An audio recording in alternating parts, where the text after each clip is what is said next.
Ladies and gentlemen, we are back for another episode of the Tornado Tag.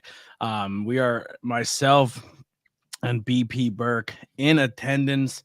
Tonight's episode will be a part 2 for our last one. It'll be 80s and 90s WWF tag teams. Might be a little overlap from last time. There are some tag teams that have been in both companies, but also quite a few WWF specific tag teams. So I think we'll have a lot of fun here.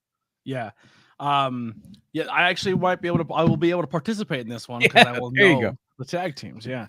Before we get into anything, BP, it has finally happened. BP, a whole store fully dedicated to vintage wrestling. They said it can never be done, but I have seen it with my own eyes.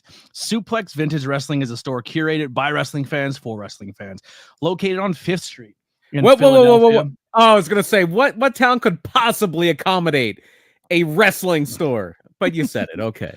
Philadelphia, Pennsylvania, just one block south. The greatest wrestling city in the world, Philadelphia, Pennsylvania. Say it right. Listen, Philadelphia is warming up to me, BP. You know what? As it should. I've been there a lot. I'm falling in love with it, But it's one block south of South Street. It's one block south of South Street in the heart of Queen Village. Their shop features the largest collection of vintage wrestling apparel under one roof, and their selection includes classic designs featuring your favorite wrestlers from the Golden Age, Attitude Era, Internationals, Indies, and more. And if you're tired of watching premium live events at home, then SVW hosts the best watch party since your friend Kyle's 12th birthday party. I will be there on the 27th for Clash of Champions, so we will be there. Right on. I will be there in attendance, hanging out. If you want to jump in the car with me in Austin, you're more than welcome. It's gonna be an all-day thing. And if shirts and watch parties not your thing, let's not forget their large selection of figures, replica belts, trading cards, from their t-shirts and hats to rare wrestling memorabilia. They have something for every wrestling enthusiast out there. So what are you waiting for? Check them out on Instagram at suplex.svw or on their website www.suplexsvw.com and let them satisfy your nostalgia needs. And then you can slide right down the South Street. You can hit up the cheesesteak place, Woodrow's, Ishkabibbles. I think Jim's burned down, but it'll be back. You know what was right around the corner from this place? What's that? Remember that place that Philly Mike tagged about they were infusing food with weed? Oh, the was the 420 pizza, or it was right around the corner. Well, of course it was on South Street. South Street is literally like the hippie party spot of Philadelphia, so that makes perfect sense. Yeah. But enough about Philadelphia. Enough about the greatest wrestling city in the world. You're right. All right, well, let's get into our topic. The dark side's calling you. The dark side's calling you. Listen, I will never feel the evil course through your veins. It will never be my primary team, right?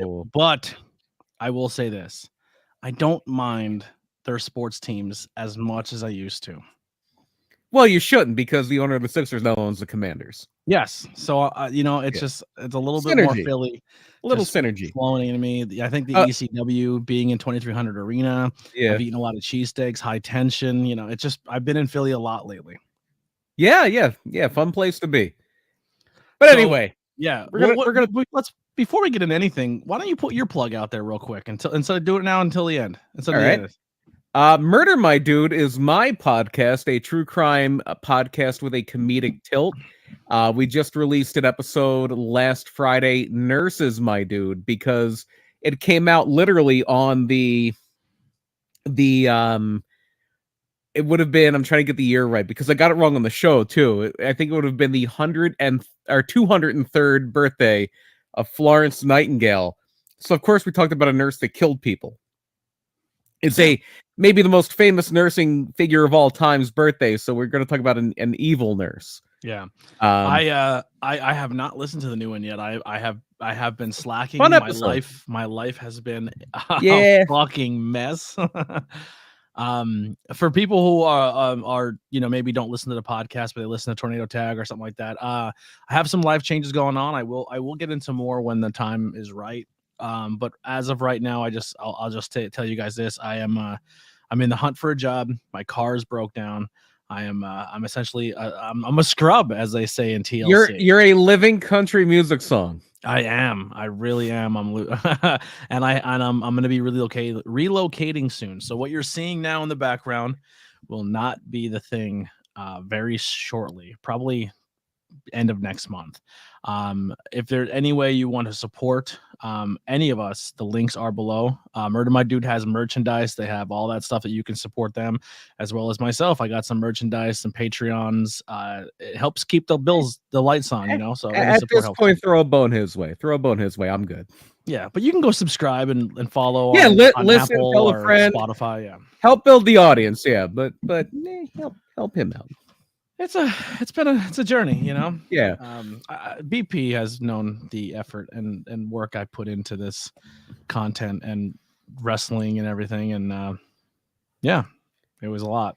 So it's all kind of catching up. But yeah, so let's talk 80s and 90s WWF tag teams. Now, when you think of 80s and 90s WWF tag teams, BP, who jumps off the page for you? Am I just talking about one tag team right now? Yeah, like which one really? That's easy. We actually had the privilege of hosting a Q&A with them last year. That's got to be. I have I'm looking off camera here at an autographed picture of them that was given to me by the one and only Wildfire Tommy Rich. It's got to be Axe and Smash Demolition. I just watched a highlight video on someone's Instagram reel or YouTube reel, and it was Tommy Rich recently wrestling versus Jerry the King Lawler. Yeah, Lawler's still going. Well, not anymore. I think now we're finally at the point where Lawler may be done for good, but yeah, he was post that heart attack on Raw. He was wrestling pretty much every weekend, usually around Tennessee, sometimes other places. And Tommy Rich, I mean, he's not probably as mobile as he was when he was the NWA World Champion 40 years ago, but he is yes, the city of brotherly love, the greatest city in the world, Philadelphia, Pennsylvania. So Monkey is a guy who goes to PPW shows. I don't know if he's gone to the new building yet, but he is a PPW person, and he is now training at Battle Club, Battleground or Battle. I always get this wrong. Battlefield, I believe, is Office Promotion. Yeah, well, I'm sure Monkey will correct us, but yeah, so many. Even now, even though PPW is no longer there in Broadheadsville. We still have a lot of great PPW or great Battlefield.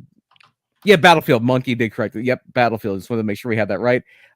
Still a lot of great talent from there. I'm always a big fan of Dio Bando really coming to his own, even though he will be across the ring this Saturday against my dear friend Tom Mitchell. And another one of the Battlefield guys, Phil Insane, will be taking on Andy Header this weekend. PPW, I don't remember the name of the show, but it's going to be this Saturday. It's going to be this Saturday at the Slatington Expo Center, Slatington Farmers Market in Slatington, Pennsylvania. The big main event is going to be a dream match of sorts. Two people who know each other very well came up together in the Baltimore, D.C. area. Bro Keller, the longtime PPW champion, will be taking on making his return to PPW because he's now a AEW / Ring of Honor star. Action Andretti making his comeback. It's a cool match. Very cool match. Listen to this. I'm here a bit late, but I made it. Hello, ABJ and BP. The Sanctuary's answer to Bobby Heenan and Gorilla Monsoon. I'm going to have Hunter Dillon thrown out of here. I love it. Will you stop? Sup guys, GM's here. What's up, Axel? Yeah, the guys are feeling people are filling in. For a quick surprise, here we are episode. I didn't expect much, but I appreciate you all for coming and hanging out. Very nice turnout. We appreciate everybody, and if we see somebody, Sanctuary also this weekend. While we're throwing out plugs, Sanctuary Sunday, the 21st of May, with a main event that is worth going out of your way to see. The reigning Sanctuary champion Prince Ahmed taking on a guy who I've said this time on this Tornado Tag, a previous incarnation. I've said this a few times. If you're gonna buy stock in a guy, buy low before it goes high, and go all the way up on Andre Polino. Andre Canella, I know he has different names, different places. Whatever, by any other name, Andre is a guy you want to buy stock in. Yeah, absolutely. And it's going to be a great main event. We're going to see a lot more action that night. Just recently wrapped up. It just aired earlier today. Settle that in there for a little bit. We're just going to leave that there. Yeah. VP rules, screw the old Doyles. Just recently aired on the podcast. A brand new episode out with Grim from Grimm's Toy Show just aired. So much fun. So much fun, that guy. Yeah. And then on Monday, he is vegan, which makes him better than you, and he knows it. Leo Sparrow, yes, coming off a huge matchup against the AEW World Heavyweight Champion, MJF. Great to see him again, get to talk to him. Tuesday night at 7:00 will be Julia Smokes. You might get the platform for that one, but it might be tune in live for that one. That's tune in live because you might not get to see the archive. Yeah, or it might be heavily edited. Brandon Downey will be Thursday, and then I will be in Philly. Possibly Brian will be joining us for SVW's premium live event watch along party. And if you're in the area and you're not going to PPW this weekend, I will be hosting an open mic night in Frackville, Pennsylvania. So if you guys are in the Frackville area and you want to come check out a open mic night, you can do that. Then on well, that is at the Black Diamond, correct? Black Diamond, yes. Yep. That's on, I believe, it's called Front Street, right? The big street in Frackville. Yeah, let me let her out quick. She's driving me nuts. Always say the venue name. Always say the location. And then you will also want to, if you do go to the Black Diamond on Saturday, please try the wings. Their wings are incredible there at the Black Diamond. And then the 30th will be the final episode of May with Squid Sterling. I do have 4 guests lined up for June. Do you want the spoiler? You want to give them the spoilers now? Hey, if you want to release, well, first of all, big shout out to Squid Sterling, who is just going above and beyond to be a great brand representative anywhere he goes. Absolutely. So the 1st of June, PP. I don't have any graphics made yet, but because you guys came in here early, I will give you the early access. PJ Savage will be on the podcast. Recently making his return to the Sanctuary. Making his podcast debut, Out of Character. Oh my. We will film it in person and air it later on, and it will be filmed this Sunday. Your current Sanctuary Heavyweight Champion, Prince Ahmed. Oh man, that is interesting because, and I guess if he's going to be out of character, we can talk about this. Prince Ahmed is like the embodiment of evil, a man who relishes in the pain and torment and torture of others, the torture artist. He considers it an art form. But when you meet Ahmed the guy, he is the most humble and polite and nice guy you'll ever see. So he left his home country of Egypt to chase his dream. Mm-hmm. And has every bit of talent that he needs to succeed as well. So that's a line. That's a guess, right? Then on the 12th, the greatest damn showman in professional wrestling right now, Jocko, will be on the podcast. Oh man! All right. So June is basically going to be Gleason's Gym month on the you ABJ would think, podcast. But Face is not budging on a which I understand. Maybe Mr. Walker will be amenable to. I'm gonna reach out. That's one I might sneak in there and film and then put up later. Especially if you get that kind of theme going of it's basically his kids are coming on. So and then the end of the month, ROH original ECW talent as well. HC Loke on the podcast. HCF and Loke. HCF and Loke. So June, I won't be doing 3 a month, but I feel with those 4, that's a month. The Wrestling King of Utica, New York, HC Loke. What's his school called? I believe Fight Arts Wrestling School. Some great talent. I know we are both big fans of Chael Connors and their names are escaping me now. TJ Epics. TJ Epics. The Hope Dealer. Sear and Rain. Yeah, that Yeah, was the right? name I couldn't think of. Sear and Rain. Some incredible So hopefully, if talent. Loke comes on, I can squeeze some of those talent in as well. So Loke's kids are good kids, and if they're on the card near you, go out of your way to see them. So that's our month of June. I'm really excited for that one. But without further ado, BP, let's get into 80s and 90s WWF. Yes. Tags. Put the F in. Put the F back in tonight. So I know I mentioned Demolition, but let's rewind a little bit. And I think that actually, before we do that, let's talk about that meet and greet real quick. That Q&A we hosted. Mm-hmm. We get there and they're like, "Hey, do you just want to host a Q&A?" And we're like, "Are you talking about the Demolition Q&A?" And they're like, "Yes." And I go, "Can we film it?" And they said, "Of course." So it is on the original Tornado Tag YouTube page if you would like to go watch that. What's your when I have these moments of meeting people, BP, I just shut my brain off. I usually go outside, I have a little medication, I shut my brain off, and I treat it as if they're just normal everyday people, and I get the job done. And I don't freak out, and I just stay calm, and I get my heart rate down. How do you handle? I always try to live by that whole edict of act like you've been there before. Yeah. And I think I do an okay job of that for the most part. I wasn't medicated for that. I was medicated later with the headbangers. Yeah. I have your 8x10 by that still too, by the way. Oh, the headbangers. That's sell it, whatever. Get some, yes, for real, sell it. But for that one, that I was just like, okay, I'm at work here. This is work. I got to be professional. I did kind of have my fan out moment a little bit later once they were setting up their table before the crowds were coming in, because it's been well documented here and on the old Tornado Tag about how I have a very soft spot in my heart for the Repo Man. And if you don't know, and most people I'm sure do, Smash from Demolition is the Repo Man. If you go back to the old podcast version of this, and we did a two-parter on Robbinsdale High, we talked a lot about Barry Darso and his different incarnations, and my personal favorite, as much as I love Demolition, is the Repo Man. And the thing that will stick out to me from there is that I talked to him like, I forget exactly what I said, but like I unironically do love Repo Man. It was so great.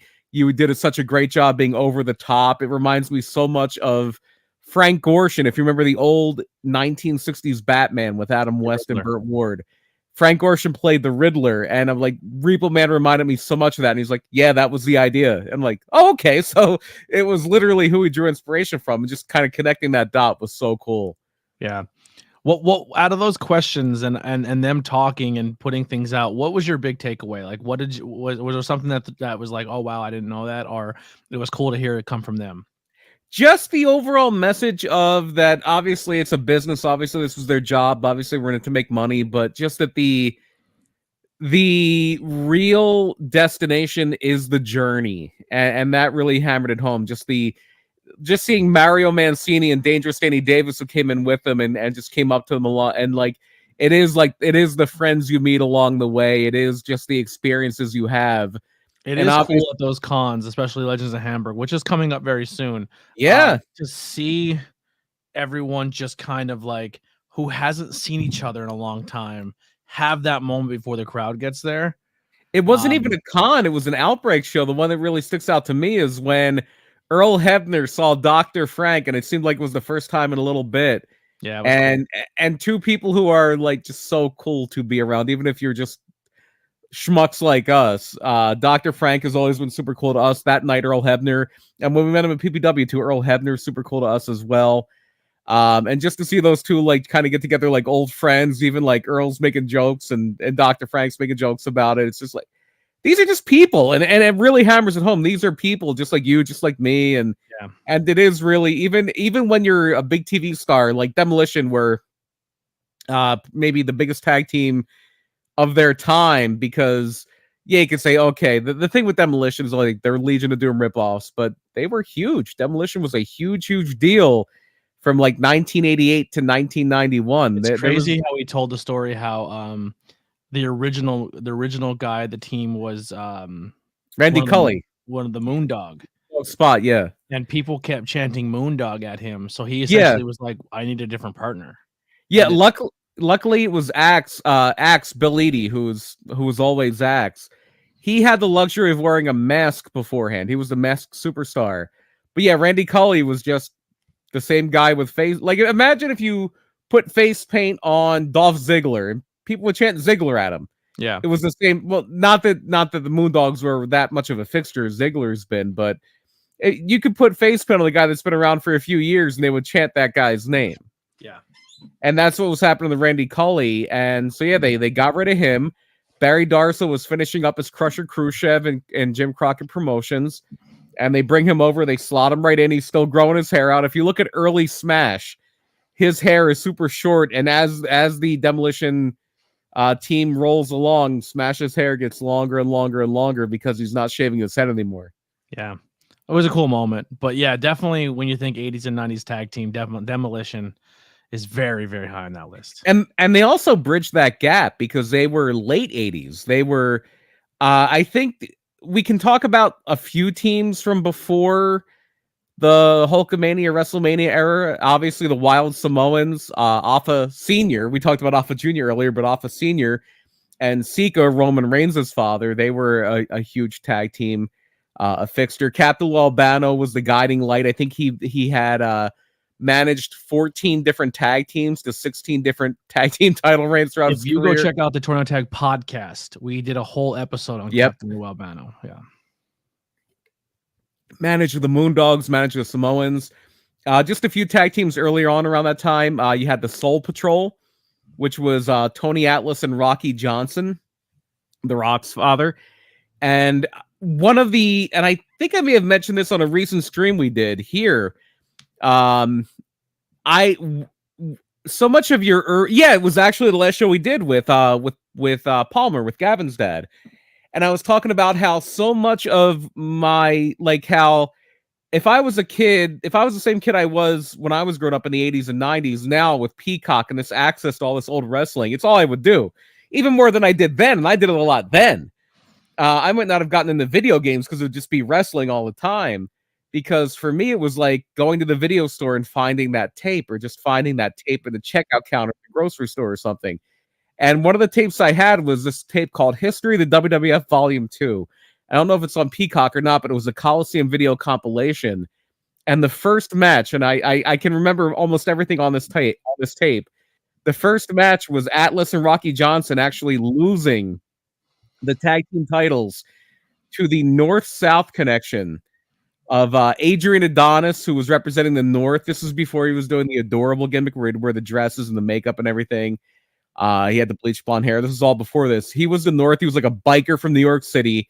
And the South was Captain Redneck Dick Murdoch. And it was them winning the tag titles. It goes from them to the U.S. Express, Mike Rotundo and Barry Windham. Didn't Murdoch also team with Dusty for a little bit early in his career? Before that, yeah. Never in WWF, I don't think. But they were the Texas Outlaws. And they were a very, very successful tag team in like AWA and Texas. Now, is Murdoch the like most recent Murdoch that was the NWA champion? Is No. Trevor Murdoch is he was given that name because he kind of resembles Dick Murdoch. Okay, so it's no relation at all. But no relation at all, no. I forget his real name, but it's not Murdoch. I think Dick Murdoch may have been Dick Murdoch's real name. It's funny because and this is very, very unsubstantiated. Dog run-ins. What's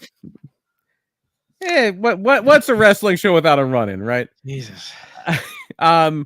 This is completely unsubstantiated. It was almost like a practical joke at this point, but another person that kind of resembles Dick Murdoch, and if you look at it, you're like, yeah, I can kind of see it, is Dustin Rhodes. And people used to rib Dusty saying, that's Murdoch's kid. Because, I mean, he looks like Dusty too, but because they kind of both have that sunken in face with the deep eyes and stuff. But if you look at Dick Murdoch, you look like Dustin Rhodes, you're like, yeah, they could pass as father and son. Maybe they got a little crazy one night, baby. Maybe, who knows? Because yeah, if you look at Dusty when he was a little thinner, he looks a lot more like Cody. Yeah, like Cody looks a lot like Dusty, but if Dusty was in really good shape. But I'm sure they're both Dusty's kids. We don't want to spread rumors. Um, but yeah, Murdoch and Adonis kind of bridge into Rotunda and Barry Windham. Of course, Barry Windham being the son of Blackjack Mulligan, a great wrestler, singles wrestler in his own right, who was also Mike Rotunda's brother-in-law. As a matter of fact, Mike Rotunda marries Barry Windham's sister, and one of their sons is named Wyndham Rotunda, also known as Bray Wyatt. So yeah, his two names, his first name and last name, that's his father and his uncle's real last names. Yeah. But they were the U.S. Express, and if you remember Hulk Hogan's old ring music, Real American, it was their music first. But it didn't last long. Barry Windham left. They famously lose to Sheik and Volkov at WrestleMania 1. When Barry Windham leaves, they try to keep it going with Rotunda and Danny Spivey, who would later go on to be in the Skyscrapers, who would later be Waylon Mercy. But that didn't really work either. But at this point, the Sheik and Volkov are a big team. They lose it back to the U.S. Express. Then we get the Dream Team, managed by Johnny Valiant, who also was the first manager of Demolition. Most people remember Demolition being managed by Mr. Fuji. So this early 80s run is a lot This of is like mid 80s. This is like mid 80s. But a lot of that at that point is just taking already established single stars and putting them together as a tag team. It seems like more on the heel side. Like Wyndham and Rotunda weren't really single stars in WWF. They became single stars later in Crockett. But because you had like the Mega Powers, and then you had the the Mega Powers were an occasional team. They were never like really threatening for the tag titles. Yeah, we're getting very close now. We're talking about the Dream Team. We're getting very close because before that, Valentine was like an Intercontinental Champion. Beefcake was kind of new. The Dream Team was Valentine and Greg Valentine and Brutus Beefcake. But when they lose the titles at WrestleMania 2, now we're getting into the era where those tag team titles are going to be dominated by a dedicated team. Yeah, like these guys, and the teams flood in. And the teams are great. Oh, maybe the next two tag team champions after the Dream Team might be, if you're just looking at bell to bell in ring, maybe the two best teams of this era for the WWF. The first one being the British Bulldogs, Davey Boy Smith and the Dynamite Kid. So here's a little bit of a trivia question. You might not know this one. WrestleMania 2, when the British Bulldogs beat the tag team champions, or beat the Dream Team to become the tag team champions. The Dream Team was managed by Johnny Valiant, but the British Bulldogs had a special guest in their corner to kind of counteract Johnny Valiant and be their manager. Not Matilda. They had Matilda too, but there was a person in their corner at WrestleMania 2. Who was it? A British musician. I will give you that much. A British musician. I have another clue that's going to give it away, so if you need it, let me know. I have no idea. All right, I'm going to give you a clue that's going to let you know. They would have been very well equipped if a bat would have interfered. Was it a punk singer? More of a rock singer. Metal, rock. Kind of synonymous these days with metal. And bats. And particularly biting the heads off of bats. Ozzy Osbourne. Yes, Ozzy Osbourne was in the British Bulldogs corner at WrestleMania 2. Yes, he was. That was when WrestleMania was kind of dominated by celebrity guests. The next year at 3, Jake the Snake, the counteract Jimmy Hart, because it was Jake the Snake against the Honky Tonk Man. Jake the Snake was managed by Alice Cooper. Yeah, so they were definitely doing it at that point. But the Bulldogs win the tag titles, but they don't keep them for long because Dynamite Kid he wrestled such a high impact style that his body was just breaking down at that point, and he was also on a lot of steroids. He wasn't very liked backstage, right? He was kind of a dick. He was a hothead. He would play some really cruel practical jokes too. But it was mainly the injuries, and they also have a tag team that's really building up a lot of steam. And it's a great tag team, a great mix of technical and power, and they have Jimmy Hart in their corner, a great manager. And they also have a heel referee that's going to help them win the tag team titles. And that is Bret the Hitman Hart, Jim the Anvil Neidhart, the Hart Foundation. Who'd he ever beat? Which one, Jim? Not a whole lot of people. Well, Jim couldn't beat. Who did Jim ever beat? Jim was who? I'm saying Brett. I was joking. Oh well, he would have beat somebody, but he lost a smile. Hey, did you see this thing that circulates? Is like Brett is really still the WWF champion and has been since 1997. Is this like a Kennedy still president thing? Kind of, yes. Because just because some guy tells you to ring the bell doesn't mean somebody quit or submitted or anything. So Brett didn't lose that match against Michaels in Montreal at Survivor Series, and nobody beat him. Nobody beat him in a title match after that. So he's still the champion. Goldberg. He didn't beat him. Brett won that match. Oh yeah, he did. You're right. Brett did lose matches in WCW, but they weren't for the WWF title. There it is, longest reigning champion, Bret Hart. That's right, Roman. What are you gonna do? They'll probably bring in Brett to lose to Roman at some point. Yeah. So the team that was groomed to beat the Hart Foundation or kind of brought in to be that team was the Can-Am Connection, and they win the opener of WrestleMania 3. It's Tom Zink and Rick Martel. But Tom Zink gets wind that Rick Martel's making a little more money than him, and he's not happy about it, and he quits. So they put another perennial former Intercontinental Champion, workhorse of WWE, guy who won the first ever match at WrestleMania, Tito Santana. My dad had a Strike Force shirt, and I had it for the longest time. With the lightning bolts, right? Mm-hmm. Tito Santana, Rick Martel, Strike Force, joined forces and beat the Hart Foundation. But their title reign is not destined to be too long-lived because at WrestleMania 4, they do lose to that evil Mr. Fuji and Demolition.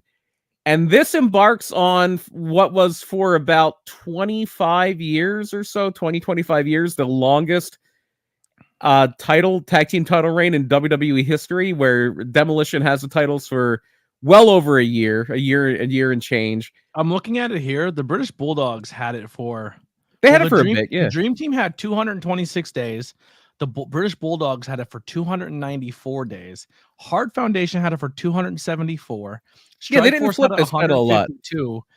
And then Demolition rakes in 478 days as the tag team champions. Technically a record.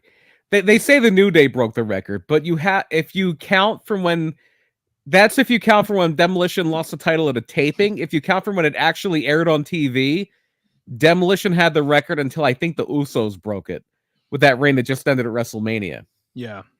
But Demolition had this storied reign. BP, you doing this with them? I am absolutely doing this off the top of my 100% off head. This is all coming from here. No show prep. Spoiler alert, we had a couple beers before the show too. I'm having a beer now. And we literally just came from Well, I only had 2 beers, but BP had a few beers and I drove him home. I had a few beers and some of them were those 7.4% IPAs. Yeah, so BP's doing this off the dome and buzzed. And I thought an hour and a half ago we were doing Billy Graham, so I'm doing this. Everyone real quick in the chat, put your ones up. Acknowledge BP. Acknowledge your live streaming chief. But Demolition, they have the titles and they're starting to have about halfway through the reign. They're getting cheered. No matter who they're against, they're getting cheered. So they do a double turn at Survivor Series in '88. Where the Powers of Pain go heel with Mr. Fuji, Demolition goes babyface on their own, which turns out well because Axe and Smash, Bill Eadie and Barry Darsow are both pretty good promos for the time. They're not good promos, I would say, in the modern parlance, but quick 30-second sound bites. Like, Axe had a deep, gravelly voice like this. It would say, "Fuge the Stooge, we're going to kick your stinking teeth in." And it worked for the 80s. It was perfect for the time. So they beat the Powers of Pain and Fuji at WrestleMania 5. We covered that, right before Mania. Yeah. And shortly after that, they do lose the titles to the Brain Busters on Saturday night's main event, win them back from the Brain Busters, and lose them fairly quickly the second time around to the Colossal Connection of Haku and Andre the Giant. Bro, imagine having to fight Andre and Haku. Well, at this point, Andre was very immobile, but he could hold you down while Haku pulled your eye out. Yeah. Yeah. Yeah. Yeah, you wouldn't want to do that. If those two wanted to murder you, there's nothing you can do about it. Absolutely not. But this is actually Andre's last real Can you go off the run. dome for a second? I have to step away for 1 second. Yeah, go for it. This is actually Andre's last real run as a in-ring wrestler for WWF, and it culminates at WrestleMania 6 at the Sky Dome. Demolition against the Colossal Connection. Haku works pretty much the entire match because Andre really doesn't have anything at all left in the tank at this point. So Demolition wins. Andre turns babyface after the match, and Heenan's just flipping on him, but Andre slaps him around, kicks him out the door, leaves as a babyface. He would only make sporadic appearances, may have worked a few house show matches, worked some stuff in Japan and Mexico, but that was really the end of Andre the Giant as a wrestler in WWF. And shortly after this, Demolition turns heel again. They joined forces with Mr. Fuji. Axe feared he had a career-ending injury. It turned out to actually be an allergic reaction to shellfish, of all things. But Demolition is heel now. They are a trio. They have a Freebird rule thing going on. It's usually smash and crush. Axe is in there occasionally. But at SummerSlam 1990, in the greatest wrestling city in the world, Philadelphia, Pennsylvania, at the legendary Philadelphia Spectrum, it is Demolition and the Hart Foundation. 2 out of 3 falls for the tag team titles. And the real reason that Demolition has turned heel at this point is because they were, everybody knows, and you don't want to say ripoffs because it kind of cheapens Demolition, and they were great. But they were basically WWF's version of the Road Warriors because they couldn't get the Road Warriors. But by now we're in mid-1990, and lo and behold, WWF got the Road Warriors. So we're going to have heel Demolition against babyface Road Warriors. This feud does not need the tag team titles. So Demolition are going to be heels, and they're going to, with the help of the Road Warriors, lose those tag team titles to the Hart Foundation at SummerSlam 1990. And that Hart Foundation reign, they do a great feud with Power and Glory, who maybe should have gotten a reign here. I think they were discussed to get a reign, but instead the Nasty Boys join the WWF from now WCW. Jim Crockett Promotions is gone. So at 1991's WrestleMania 7, the Nasty Boys take the titles from the Hart Foundation because Bret's about to have a big singles run. He's a few months away from winning the Intercontinental title. Neidhart's going to be an announcer. He's going to become part of the New Foundation. Does anybody remember the New Foundation? Owen Hart and Jim the Anvil Neidhart with their checkerboard boots and their neon colors, the precursor to High Energy. Hello again. I'm back. I had to pee so bad. We're now in 1991, and the Nasty Boys are our tag team champions with Jimmy Hart as their manager. Oh, I missed my Rockers run. That never happened. You did. Yeah, great point. I totally skipped over that. And I'm glad you brought that up because even though they were never the tag team champions, we would be completely remiss without talking about the Rockers. They're the Rockers. They're an amazing tag team. They're the reason I got into professional wrestling. The first time I ever seen professional wrestling for the first time, I don't remember the match. I don't remember anything. I just remember the Rockers coming out.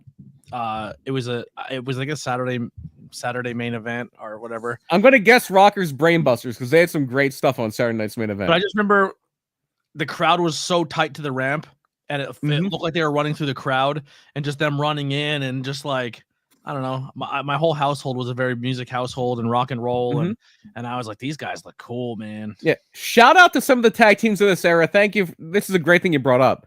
Shout out to some of the tag teams from this era that didn't win the titles because there were some good ones. The Bushwhackers we talked about as the Sheep Herders before, but now they're a fun undercard babyface tag team. Soft spot in my heart for the team with the greatest entrance music in the history of professional wrestling, the fabulous Rougeau brothers, who had a great feud with the Hart Foundation, helped the Hart Foundation turn babyface, as a matter of fact. Even some of the undercard teams like the Conquistadors, like the Young Stallions, Paul Roman and Jimmy Powers. There is so much depth to the tag team division at this point. The Killer Bees, we didn't even bring up the Killer Bees with their mask switch, the Islanders. Back in the early days of Survivor Series, like 88 and 89, they had tag teams 10 deep, so they could do a tag team Survivor Series match where there were 5 teams on both sides. And this was pre-brand split. There were multiple shows, but it was all one brand. So the tag team division had some incredible depth at this point. And now we're getting to the point where it's starting to taper off. The Nasty Boys give way to the LOD. The LOD is in there now, Hawk and Animal. Kind of talked while you were going about how the reason that Demolition turns heel after WrestleMania 6, after they beat Haku and Andre, is because now they can actually do Demolition and LOD, and LOD should probably be the baby faces. Yeah. So from the LOD, we're back to the era now of the people who used to be singles wrestlers being tag teams, because Money Incorporated are going to win the tag team titles from the LOD. Ted DiBiase and Erwin R. Shyster. I like this tag team though. Yeah, I mean, I didn't, because I was still a little markish at this point, I guess. Like, Ted DiBiase's no good. Well, actually, no, it wasn't that I didn't like DiBiase or IRS. I loved the LOD. I hated Money Inc. because I loved a lot of the tag teams they were up against. Yeah. Two in particular. We'll get to one, even though the one's kind of a piece of garbage. We found out he's coming soon. But LOD had traded the tag titles with the Natural Disasters, who's a tag team definitely worth mentioning. Earthquake and Typhoon. A great heel team. I love that tag team too. I love they were the so Natural good. Disasters. Yeah. I don't know. I was a big Earthquake and Typhoon fan, man. Like, I was like, oh, they're big dudes, but like they moved really well. Like, they were believable. I was like, yo, these dudes are just like good. Like, they're gangsters. Like, I don't know. And it worked out so well that they were heels that turned babyface, because like, oh, they're gonna do all that stuff to the bad guys now. This is great. Before, like, Earthquake was killing Jake the Snake Snakes and putting Hulk Hogan on the shelf, and now he's a good guy. It's like, all right, cool. Earthquake's gonna do all that stuff to the bad guys now. So after Money Inc. gets the titles back from the Natural Disasters, now we're getting to a tag team I have the soft spot for, even though one of them maybe not the best guy, it seems. And Great tag team, though. It was the guy we always thought was the Good Brother, but the Good Brother seems to be the guy who can't do math. The Steiner brothers, mainstays in WCW and NWA, come over to the WWF, and they win the tag. They actually did a thing where, like, this was back when house shows were still a big mover of the business. So the Steiner brothers, and I think even when Money Inc. beat LOD, this stuff all happened at house shows. But it was basically a thing like where they say, if you missed it, we at a show in Evansville, Indiana, or wherever, the Natural Disasters lost, or the LOD lost the tag team titles to Money Incorporated. They did a thing where, like, Money Inc. were the champions. The Steiners beat them one night. The next night, Money Inc. won the titles back, and then the night after that, the Steiners won them. So now the Steiners are champions. Yeah. And the only time that's really happened recently was AJ, right? AJ won at a house show. He won the IC. He may have. They do it sometimes just to make sure we don't ignore house shows completely. Yeah, but that's the only time I remember in recent time where a show changed, a title changed hands on a house show. Was AJ Styles, because I remember it being a big deal. That does sound familiar. It wasn't the world title. No, he won the world title on SmackDown from Jinder. Yeah, that was because that was when he won it in England. It was the first time, I think, that the WWE title had ever changed hands. United States Championship. Okay, there you go. Yeah, at a Madison Square Garden house show. Yes, yeah, that does sound familiar. Because I think the last time the world title was changed on a house show was when Diesel beat Bob Backlund. Yeah, in 94. Yeah, 94. But for the tag titles, I think that'll happen a few more times going forward here in a few years. So we stopped at the Steiners, who lose it to Jacques and Pierre, Pierre, the Quebecers. Yeah, that's right. With Johnny Polo, quote the Polo nevermore. The soon to be Raven. Polo died and came back as a Frankenstein. No, that was Pierre. Yeah, so Pierre dies and comes back as a Frankenstein. You said Polo. Johnny Polo is now Raven. No, I said Pierre. Oh, I think you said Polo. Yeah, Pierre. But yeah. No, he's Perfect Creation 1 now. He is the great PCO. PCO. What a nice guy. Amazing guy. So they did a few, I think they did one or two like kind of quickie changes with them. I know one was 1-2-3 Kid and Marty Jannetty had the titles for a second. It's insane how dead on nuts you are right now.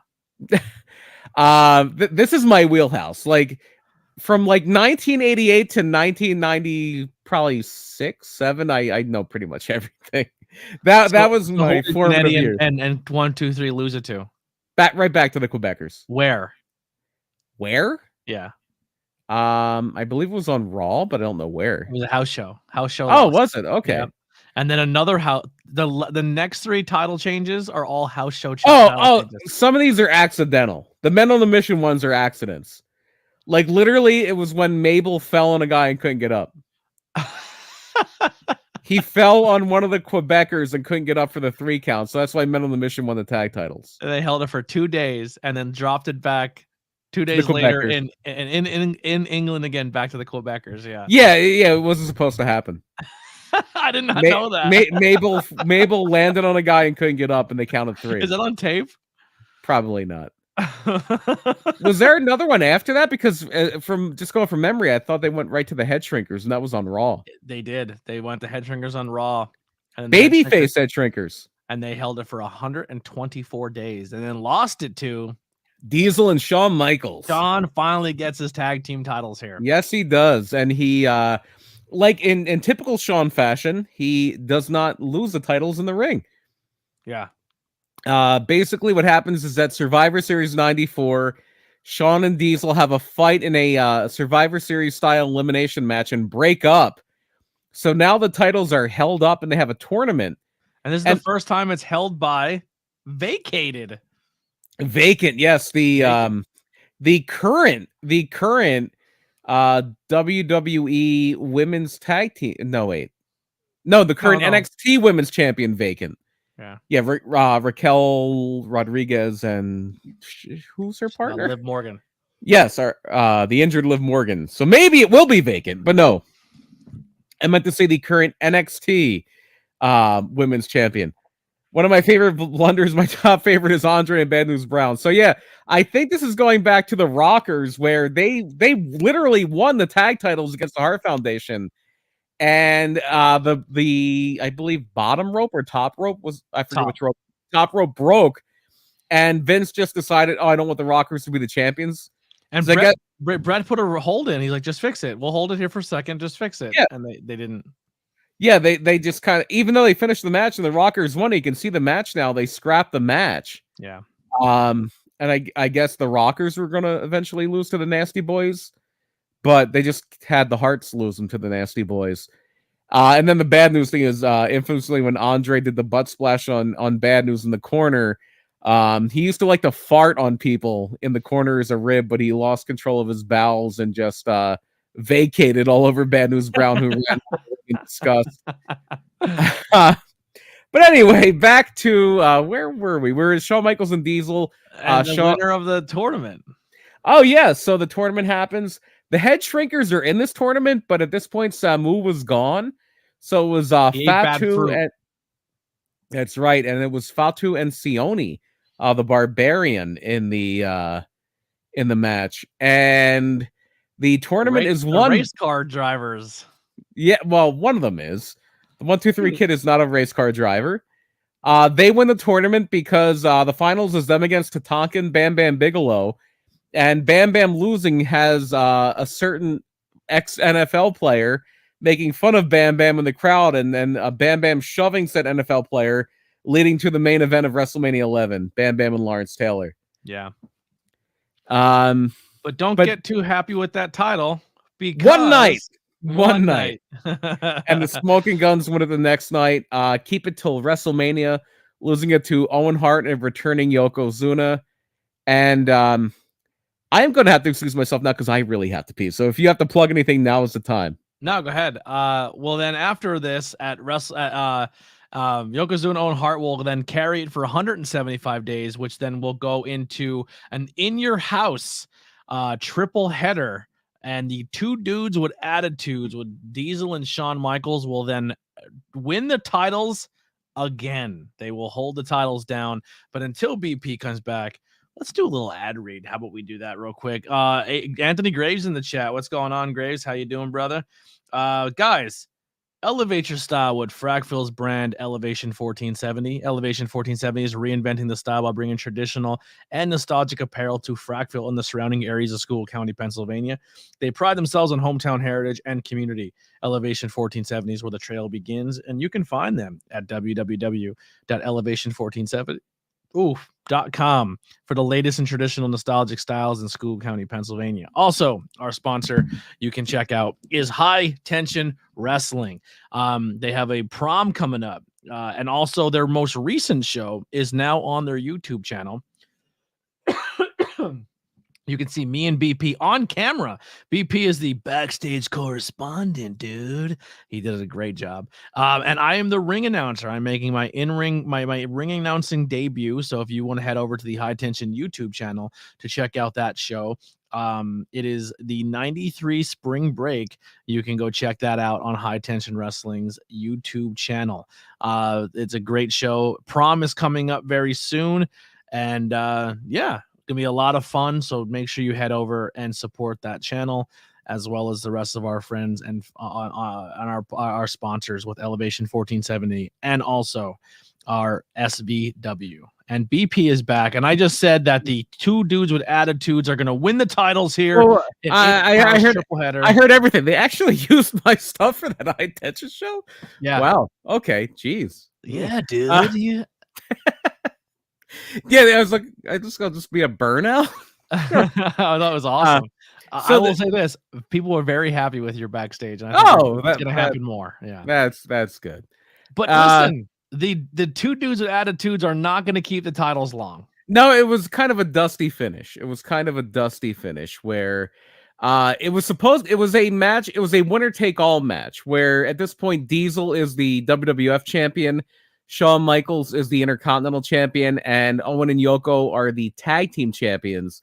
So it's basically like whoever loses the fall, they lose the title. So if Yokozuna pins Shawn Michaels, Yokozuna is the Intercontinental Champion. But what happens is they say Owen Hart can't make it. So it's going to be Yokozuna and the British Bulldog, who is part of the Camp Cornette stable at this time. But lo and behold, Owen Hart does make it, joins the match at the very end, and gets pinned. But he was not a part of the match. So the titles go back to Owen Hart and Yokozuna. And for the life of me, I can't remember who beats them for the titles. I'm racking my brain. Yeah. So they held it, and it goes back to the Smoking Gun. Okay, I thought so, but I didn't want to say that. Okay. For 143 days. Mm-hmm. And then Billy Gunn suffers a neck injury, and the titles are vacated again. All right, so I feel like we're getting close to the Body Donnas and Godwin. They are next. Kip and Zip will be your tag team champions. Skip and Zip will win it at Mania. That is Chris Candido, who has an unfortunate story, will soon be part of Dark Side of the Ring. Sunny is their manager. She's also part of it. And Zip is Dr. Tom Pritchard, brother of Bruce Pritchard, who was famous for his long, curly, brown hair. But they had him buzz his head and dye it blonde for this episode, or for this gimmick. And his brother Bruce took complete glee and joy in seeing his brother get his beloved long locks buzz. It would be like if we did a thing where like you had to buzz your head, like get a crew cut and then dye it bleach blonde, and me just cackling with glee with that happening. I am still. I guess this is probably kayfabe, and I shouldn't say this on this in case it does happen, but not many people are watching right now. But I'm still really debating doing a hair match and cutting my hair. Like not a match, but like if you do a thing with like Ricky Price was like my hair versus your hair, I'll pick a guy. That would be great. Yeah, I'm debating it. If you're gonna do it for a payday. You always get the extra money for losing your hair. Nah, I'll just do it to put Ricky over. You can put Ricky over and get the money. Yeah. They call it the wrestling business, but when you treat it like a business, people get angry. Yeah. So we're a tag team champions now. Kevin Nash said that. Yeah, that's right. Always listen to Kevin Nash, except when you should. His podcast is really good. Have you been listening to it? I haven't, but I like Kevin Nash. I like really Kevin Nash. You should watch it. Listen to it. It's really good. I do like Sean Oliver too, who does his show with him. I got to hang out with Sean Oliver a little bit at a con. Awesome. Yeah, That's we awesome. talked to him for a while. He's a very nice guy. He is also helping write the Todd Gordon book, which I'm very interested in. Very interested. Honestly, I'm gonna be honest, man. I bet you if I sent a message, there's an opportunity that we could probably get Sean Oliver on an episode. That's cool. Sean's got a great story. He did it as a shoot interview series, but he has a great voice. Yeah, well, one of his real jobs is he would be like a background voice for movies. Mm-hmm. Like just people talking in the background they do voiceovers for. He would do that stuff. Yeah. But he really, before podcasts became a thing, before it all became free and ad supported, like the stuff you get in podcasts now used to be part of shoot interviews. And he kind of extended the life of that concept just by being very innovative and very creative with it. And definitely somebody that I have. He was the one that did like "What's in Your Bag," right? Yes, the bag of dicks. Like RVD, pick a hand, right? I'm gonna say a list of names, and you pick a hand. He did a really cool concept that because like and you can only get this job if you put the money in and you're like part of the money behind it. But the one job more than commentary, more than anything that I would want to have in wrestling is booker. And he did a guest booker thing, a thing where people would come in and it'd be like the one that's springing to my head is Jim Cornette rebooks the Invasion, the WWF WCW Invasion, the guest booker series. I was a big fan of. Yeah. So he did a lot of innovative stuff with shoot interviews. All right, well, there's our plug for Sean Oliver. Click this. Yay, Sean Oliver. So we left it with the Body Donnas. The Body Donnas. And 49 days. Yeah, it gets hot potato at this point. Body Donnas, Godwins, Smoking Guns are in there. Mm-hmm. I'm sure I'm missing a team. Nope, you're good. You're on the money. Smoking Guns lose it too. The LOD again? No, we actually covered this show on if you give me the show, I will probably be able to tell you who wins it. It happens at an In Your House in Philadelphia, Pennsylvania. Oh, wait a second. Owen and Bulldog? Oh, no, the Bulldog. Yeah, Owen and Bulldog and Mind Games. Yeah, Mind Game. Yeah. I forgot about the Bulldog for a second. And they hold it for 246 days. With Clarence Mason as their manager. Wow. Owen Hart is also, for a time here, the Intercontinental Champion. And the Bulldog is the European Champion. So they're holding two titles each. This is a very lean time for the tag division. When things go bad for a company, the tag division usually gets the short shrift. Does he look like a bitch? So the tag team division gets a short shrift because WWE is in a really bad spot here. And when a promotion is struggling financially, if they're responsible fiscally, one of the first things they're going to cut is tag wrestling because, okay, that's a spot on the card. Why would I pay 4 guys when I can pay 2? Yeah. So that's kind of what they were doing here. Like Owen and Bulldog would wrestle a lot of singles too. I mean, you had some teams, you had the Headbangers. This is around the time. Maybe I'll just kind of fly through this a little bit. So yeah, Owen and Bulldog will then lose it to Stone Cold Steve Austin and Shawn Dude Michaels. Love. Oh yeah, that's right. I got ahead of myself. Yeah, for 49 days. Well, somebody, you're gonna be shocked. Somebody got hurt and couldn't defend the tag titles, and it wasn't Steve Austin. Yeah, well, he didn't get hurt. He was suspended. Oh yeah, because he got in a fight with Brett, where Brett ripped a big chunk of his hair out, and he cried about it and threatened to sue. So then it was vacated, and then Austin and Dude Love are tag team champions. Have mercy. Then it is vacated again because someone gets injured. Well, legitimately this time. Stone Cold will then break his neck, which will then go to the Headbangers, which will then go to the Godwins. This is where it gets crazy. 28 days, 2 days, 48 days. LOD. Goes Godwins, then LOD for 48 days. New Age Outlaws. Lose it to the New Age Outlaws, who hold it for 125 days, then lose it for 1 day to kind of, yeah. Cactus Jack and Chainsaw Charlie. Mm-hmm. Then it was vacated because it was the wrong dumpster being used. It was backstage. It was a backstage dumpster at WrestleMania 14. Then the New Age Outlaws win it again in a steel cage match. Then they drop it after 105 days to Kane and Mankind. And let's just call time out here because the New Age Outlaws were so over at this point. They held it down for They essentially were so over. 97, 98, the New Age Outlaws. Well, even probably into 99 if you want to really get crazy. Not really 99, but 97, 98 was like the New Age Outlaws. They held it down. Kane and Mankind are now your tag team champions, who then lose it to Stone Cold Steve Austin and The Undertaker. Now we're getting back into that kind of thing where it's celebrity. We're also getting we're getting very close to being out of the 90s. Yes, well, that's what I'm going to fly through and get us closer to the end of the 90s. Then lose it back to Kane and Mankind. Kane and Mankind only held the tag team titles for 13 days and 20 days and 2 clips. But like, that's a cool tag team if you think about it. Yeah, it was one of those tag teams that hated each other. Like Kane would beat up Mankind a lot. Like, I feel like if that was booked properly, that would probably be a little more entertaining. They lose it back to New Age Outlaws, who hold it down for 106 days.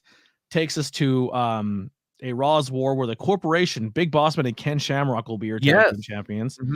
Then lose it to Owen Hart and Jeff Jarrett, who now Owen Hart's a 4-time tag team champion. Also known as Canadian Country, which is a great name. Yeah. Then lose it to Kane and X-Pac, which was, isn't that when Kane was supposed to wear like green? They said that, but they say it never was going to happen. Like Kane was never going to really join DX. Now we're kind of here in 99, closing out the 90s, where tag team wrestling is kind of coming back a little bit. Yes, a very vibrant tag division with people who would be future stars. Yeah, and we're gonna kick it off here in May 25th, 1999. Raw's War in Illinois. The Acolytes, Bradshaw and Farouk, will be your tag team champions. I was more of an APA fan than an Acolytes fan, but fun. Yeah, same here.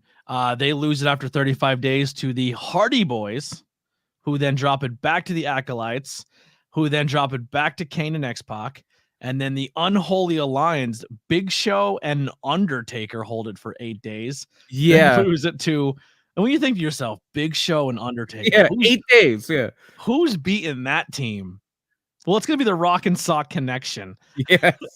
They hold it for 8 days and then swap it back to the Unholy Alliance of Big Show and Undertaker. Then they drop it back to Rock and Sock Connection. We're kind of oscillating between the regular tag teams and the kind of superstar collision tag teams here. Yes. Then we go back to the New Age Outlaws, back to the Rock and Sock Connection. Then we go to the Holly Cousins with Crash and Hardcore. And these tag team titles that I'm going through here, let's go back to the Accolades after they lose to the Hardy Boys. So you have we're 35 days. We're in peak Vince Russo territory here. Peak 15 days, 13 days, 8 days, 8 days, 13 days, 1 day, 21 days, 6 days, 15 days for the Holly Cousins, who then drop it to Al Snow and Mankind for 6 days. Then it goes back to the New Age Outlaws. And we get a little bit of a run here. And they win this in State College, Pennsylvania, which is kind of cool. They hold it down for 111 days, then drop it to the 100th tag team to win the titles. Do you know who that is? When did they win it? It is going to be this is the end of the New Age Outlaws will take us to the end of the 90s and the beginning of the 2000s at No Way Out in Hartford, Connecticut. Our 100th tag team is crowned. And then Edge and Christian. No. Close. They win it, I'm going to guess, at WrestleMania then. They do. They beat this From team the Hardy Boys. No. From the boys. From the Dudley Boys. I know the WrestleMania match. It was like, who are the champions coming in? That's all. Yeah, so the Dudley Boys are going to close out our last tag team that we're going to talk about here at the end of the they're going to win it in 2000. The Dudley Boys, and that's when tag team wrestling gets crazy again. You got the Dudleys, Edge and Christian, Too Cool. Right to Censor jumps in there, and that's when what a perfect team to end on, though, because of all the people you're going to have in June. Jocko and PJ Savage and Prince Ahmed, all fine students of the unpredictable school of professional wrestling. I don't know the name of the school, but it's the Johnny Rod School, Gleason's Gym in Brooklyn, New York. And if I'm not mistaken, and I don't think I am, the Dudley Boys, both proud alumni of that school, as well as Tommy Dreamer. Yeah, Tommy Dreamer. The reason I said the Dudley Boys is I remember when Enzo and Big Cass first got called up to. Big Cass also trained by Gleason. That's where I was going. And when they first got called up and they were feuding with the Dudleys, it's like the only person in this feud who wasn't trained by Rods was Enzo. Because I think Bubba and Devon are both Rods guys. Yeah, anybody who was anybody in New York professional wrestling. Here you go. You ready? Yep. I'm gonna mispronounce some names, and I'm sorry if you know them. Then I'm sorry. Vito Joseph Lagrasso. Big Vito. He was also Vito. Yeah, Vito from the Mama. Damian Demento. Yes, part of the main event of the first Monday Night Raw. Tommy Dreamer. Don't know Big him. Dick Dudley. Bubba Ray Dudley. Devon Dudley. There you go. Bill DeMont. Hugh Morris, he was the head trainer at the Performance Center until he got canceled. He was a fixture on Tough Enough. Electra. Yes, from ECW fame. Jason Knight. The sexiest man alive, self-professed. He was also a former ECW TV champion and manager. Did not know these guys are trained by him. This is actually crazy. The Batiri. Yeah, Chikara fixtures, but I guess I didn't know they came through Rod's school. Did not know this guy was trained by him as well. Vince Russo. I don't know how much actual. He is on the list of Johnny Rod's. I don't know how much actual professional wrestling training Vince Russo had. Matt Stryker. Yeah, but again, anybody in New York. That Prince was the Nana.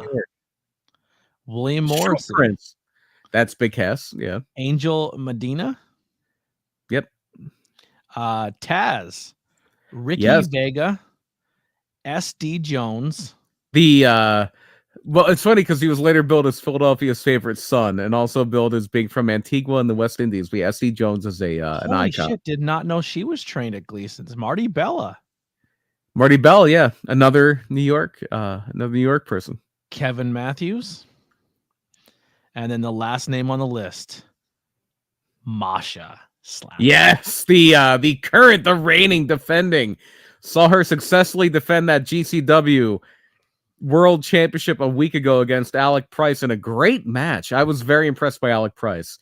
Definitely somebody to keep your eye on. Real quick to close out, you were in attendance for Deppen and Zack Sabre Jr. Such a good match. Oh my goodness. Did it let on to you at all that he broke his arm? No, he was, and I apparently didn't try to shake it out or anything. Not that I noticed. Wow. I mean, I was kind of engaged in the match because it was a great match. That X-ray. That's fucking broke. Yeah, no, I was invested. I was invested. I was kind of locked in. I wasn't looking for anything. I was like really into the match. That type of match, the match they had, the back and forth, the grappling, they call it like grapple fucking. Now kind of as a joke, but that match is my style. That is what I like to see in wrestling. And I was not looking for anything. I was totally in that zone as a fan. Like, I'm just watching this to enjoy it. And the first inclination that I got that anything was wrong was, it was a very small building. You had that little theater area where the ring was, and then you went right through the doors, and there was a little like lobby area where the bathrooms were. I went to use the bathroom after the show. I come out, and Deppen's like literally right there. And I mean, not that I'm not saying I'm like friends with Deppen, but we know one another from Pilgaroo, from his brewery. So I like just went up, said like, love the match, everything. He's just like exhausted. He is profusely sweating. He just went to war with Zack Sabre Jr. He's out. The only reason he's out there amongst the fans is because he is so overheated and he is trying desperately to get some cool air from the open doors. Yeah. And he's like, he had mentioned like he was like his arm was bothering. He was having trouble like lifting his arm. And like, yeah, apparently it was like a really bad thing. But best of luck to him. I know he has some, I think you put the link out, stiffblade.com. That's where you can get the shirt, right? Yeah. So it's literally the top thing. As soon as you click on the website, the first thing you're going to see is Tony Deppen's new shirt. Be careful where you're ordering from. There is a website out right now who took that exact design and they're trying to sell Tony Deppen's shirt, because Stiffblade is doing a promotion right now to help him out because he is injured and they're trying to give him more proceeds. So be careful where you're ordering. Make sure you go to stiffblade.com and support Tony Deppen. Find Deppen on Twitter, on Facebook, wherever it may be, and follow his link. Follow the link that he is in. Make sure it's the real one. Yeah. Make sure it's the real Tony Deppen. Do your due diligence and support the guy. Help the guy out. Yeah. All right, man. We'll wrap up there. BP, anything in closing? No, did my plugs earlier. Always up to talk about this era of wrestling and fun times. I can't make any promises, but maybe next Thursday night we'll try to do it around 9 or 10. Yeah, We will do. Do you want to do the NWA NWA into US title, NWA into WCW US title? Yeah, or we can do Superstar Billy Graham. Whatever your heart desires. Let's do Superstar Billy Graham. Sounds good. All right, so next Thursday we'll be doing Superstar Billy Graham. That'll wrap it up for the Tornado Tag. We'll be back again. Thank you guys for the support, and we'll see you guys soon. We're out of here.